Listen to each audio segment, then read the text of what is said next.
এইকেইদিন যে বৰষুণজাক একদম নকমা হৈছে আৰু যোৱাকালি ৰাতি 2 বজালৈ যে পাহি আৰু মই পৰ্ট্ৰি কৰিছিলোঁ তাৰে নমুনা হ'ল এইখিনি। গা পা ধুই ভাত খালোঁ, ঘৰত ফোনো কৰিব লগা আছিল, সেইকাৰণে একেলগে সেইটোও কৰি ল'লোঁ। এতিয়া আহিলোঁ কিটচেনত, মানে মই চিকেন বনাম আৰু চিকেন বুলি ক'লে মোৰ এতিয়া মোৰ গালৰে বোম দুটাৰ কথাহে মনত পৰে। ক্ৰীম লগাই আছোঁ বাৰু, লাহে লাহে ভাল হ'ব। এতিয়া দুপৰীয়া 1টা বাজিছে আৰু আমাৰ ইহঁতকেইটা এতিয়াহে উঠিছে।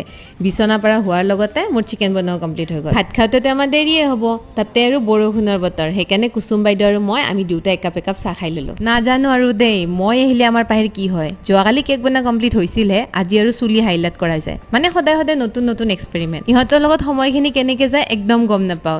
ইভিনিং আৰু ওলালো আমাৰ ভণ্টিৰ ঘৰত, মানে আজি ৰাতি সিহঁতৰ ঘৰত ভাত খোৱা নিমন্ত্ৰণ আছে আমাৰ। আৰু আহি কিনে যে চাওঁ আমাৰ ফেচুজনীৰ মুখখন ফুলি আছে, কিন্তু যি নহওক তাইকতো মই মনাই ল'মেই। তাইৰ লগত খেলি খেলি কেতিয়া 11টা বাজিল গমেই নাপালো, আৰু আহাৰ টাইমতো যাব নিদিওঁ কৰা নাটকখন আছেই। তাইৰ লগতে আজি আপোনালোককো ইয়াতে আৰু